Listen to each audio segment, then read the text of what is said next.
Hello. അപ്പോൾ നോമ്പൊക്കെ ആയതുകൊണ്ട് നമുക്ക് സ്നാക്സിൻ്റെ ഒക്കെ ഒരു വെറൈറ്റി ഐറ്റംസ് ഒക്കെ എന്തായാലും ഉണ്ടാക്കും അല്ലേ. അപ്പം സിമ്പിളായിട്ടൊക്കെ ചെയ്യാൻ പറ്റുന്ന രീതിയിലുള്ള കുറച്ച് സ്നാക്സിൻ്റെ റെസിപ്പി ആയിട്ട് ഞാൻ വന്നിട്ടുണ്ട് കേട്ടോ. അപ്പോൾ പരത്താനും കലക്കാനും ഒക്കെ മടിയാണ്, എന്നാൽ നല്ല ക്രിസ്പി ആയിട്ട് ഈസി ആയിട്ട് കഴിക്കുകയും ചെയ്യണം എന്ന് ചിന്തിക്കുന്ന ആൾക്കാർക്ക് എന്നെ പോലെ ഇതാ സ്വിസിൻ്റെ ഇതുപോലെയുള്ള ഷീറ്റ്സ് വാങ്ങാം കേട്ടോ. അത്യാവശ്യം അധികം ഇതിൽ ഷീറ്റ്സ് ഉണ്ട്. അപ്പോൾ ഇതുപോലത്തെ ഷീറ്റ്സ് ഉണ്ട്, പിന്നെ ഫ്ലാറ്റ് ആയിട്ടുള്ള സ്ക്വയർ ടൈപ്പിലുള്ള ഷീറ്റ്സ് ഉണ്ട്, പല ടൈപ്പിലുണ്ട് കേട്ടോ സ്വിസിൻ്റെ ഇതുപോലത്തെ ഷീറ്റ്സ്. അപ്പോൾ ഇത് നല്ല ക്രിസ്പിയാണ്, ഓയിലിട്ട് ഫ്രൈ ചെയ്ത് കഴിഞ്ഞാൽ നല്ല ക്രഞ്ചി ക്രിസ്പി ആയിട്ടുള്ള സമോസയും ഇതുപോലുള്ള വെറൈറ്റി സ്നാക്സും ഒക്കെ ചെയ്തെടുക്കാൻ വേണ്ടിയിട്ട് പറ്റും. അപ്പോൾ ഇതിൻ്റെ ഉള്ളിലെ ഫില്ലിങ്സ് ഞാനിപ്പോൾ യൂസ് ചെയ്തിട്ടുള്ളത് ചെമ്മീൻ മസാലയാണ്, അത്യാവശ്യം സ്പൈസി ആക്കിയിട്ടുള്ള ചെമ്മീൻ മസാലയാണ് കൊടുത്തിട്ടുള്ളത്. അപ്പോൾ നമുക്ക് ഉരുളക്കിഴങ്ങും ചിക്കനൊക്കെ ചേർത്തിട്ടുള്ള നമ്മൾ ആ കട്ട്ലേറ്റിൻ്റെ ആ ഒരു മസാല ചേർക്കാം. കട്ട്ലേറ്റിൻ്റെ നോർമലി മസാല അല്ലാതെ നമുക്ക് ചിക്കൻ്റെ നോർമലി ഇതുപോലെയുള്ള ചെമ്മീന് പകരം ചിക്കന് ബീഫ് എന്ത് വേണമെങ്കിൽ ചേർക്കാം. വെജിറ്റബിൾസ് ആണ് ഇഷ്ടമെങ്കിൽ അങ്ങനെ ചേർക്കാം. അപ്പോൾ ഈ ഒരു രീതിയിൽ സ്ക്വയറായിട്ടും മടക്കിയെടുക്കാം, ഇതുപോലെ ട്രയാങ്കിൾ ഷേപ്പിലും മടക്കിയെടുക്കാം. അപ്പോൾ നമ്മൾ സിലിണ്ടർ ഷേപ്പ് അങ്ങനെയൊക്കെ പറയുന്നില്ലേ. അപ്പോൾ ഏതാണോ ഷേപ്സ് നിങ്ങൾക്ക് ഇഷ്ടമുള്ളത് അതുപോലെ ചെയ്യാം കേട്ടോ.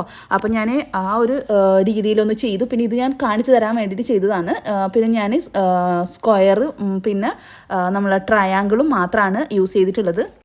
അപ്പോൾ സമൂസയുടെ ആ ഒരു ഷേപ്പിലോട്ടേക്ക് തന്നെ മാറ്റുകയാണ്. അപ്പോൾ ആദ്യം നമ്മൾ ഇതുപോലെ ഫസ്റ്റ് ഫോൾഡ് ചെയ്യും. കുറച്ച് ആൾക്കാർ ചോദിച്ചിട്ടുണ്ടായിരുന്നു ഫോൾഡിങ്ങിൻ്റെത്.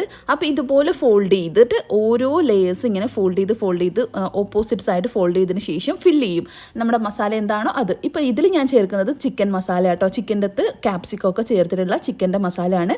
നേരത്തെ നമ്മൾ ആ സ്ക്വയറിൽ ചേർത്തിട്ടുള്ളത് ചെമ്മീൻ മസാലയാണ്.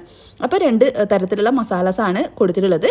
അപ്പോൾ നമുക്ക് സെയിം തന്നെ വേണമെന്നുണ്ടെങ്കിൽ സെയിം ആയിട്ട് ചെയ്യാം കേട്ടോ. വെജിറ്റബിൾസ് ഇഷ്ടമുള്ള ആൾക്കാർക്ക് അങ്ങനെ ചെയ്യാം. അപ്പോൾ ഞാനിവിടെ രണ്ട് തരത്തിലുള്ള ഫില്ലിങ്സ് വെച്ചിട്ട് രണ്ട് ഷേപ്പിലായിട്ടാണ് നമ്മൾ ചെയ്തിട്ടുള്ളത്. അപ്പോൾ ലാസ്റ്റും ഫസ്റ്റും ഇടയ്ക്കിടയ്ക്ക് നമ്മൾ വെള്ളം തൊട്ടിട്ട് ഒന്ന് പ്രസ് ചെയ്ത് കൊടുക്കണം, വെള്ളം തൊട്ടിട്ട് ഒട്ടിച്ചു കൊടുക്കണം. ഈ ഒരു സ്വിസിൻ്റെ ഷീറ്റ് കുറച്ച് സമയം നമ്മൾ ഫ്രീസറിൽ നിന്ന് പുറത്ത് വെക്കുന്ന സമയത്ത് ഒന്ന് ഡ്രൈ ആവും. അപ്പോൾ ഒട്ടാൻ ഭയങ്കര ബുദ്ധിമുട്ടാണ്. അതുകൊണ്ടാണ് വാട്ടർ വെച്ചിട്ട് ഒട്ടിച്ചു കൊടുക്കുക. ഇല്ലെങ്കിൽ മൈദ വെള്ളത്തിലൊന്ന് കലക്കിയിട്ട് അത് വെച്ച് ചെയ്ത് കൊടുക്കാം. അപ്പോൾ അതെല്ലാം ഫില്ല് ചെയ്തതിന് ശേഷം നമ്മൾ ഡീപ്പ് ഫ്രൈ ആയിട്ടാട്ടോ ചെയ്യുന്നത്. കൂടുതലും ഞാൻ ഓയിൽ ഫ്രീ ആയിട്ടുള്ള സ്നാക്സ് ആയിട്ടാണ് വരാറുള്ളത്. പക്ഷേ ഇത് നമുക്ക് ക്രിസ്പി ആയിട്ട് കിട്ടണമെന്നുണ്ടെങ്കിൽ ഡീപ്പ് ഫ്രൈ തന്നെ ചെയ്യണം. അപ്പോൾ ഫ്രൈ ചെയ്തു. പിന്നെ അതാ ബനാന പോളയും കൂടി ഉണ്ട് കേട്ടോ. അപ്പോൾ ഇഷ്ടപ്പെടുന്നെങ്കിൽ ലൈക്ക് ചെയ്യാൻ മറക്കണ്ട. പിന്നെ നമ്മൾ മാംഗോ ജ്യൂസ് ഉണ്ട്, കഞ്ഞിയുണ്ട്, പിന്നെ നമ്മൾ 2-3 തരം സ്നാക്സ് ഉണ്ട്. അപ്പോൾ നമ്മുടെ വീഡിയോ ഇഷ്ടപ്പെടുന്നെങ്കിൽ ലൈക്ക് കമൻറ്റ് ചെയ്യാൻ മറക്കണ്ട കേട്ടോ. അപ്പോൾ സ്നാക്സിൻ്റെ വീഡിയോ ഇഷ്ടപ്പെടുന്നെങ്കിൽ അതൊന്ന്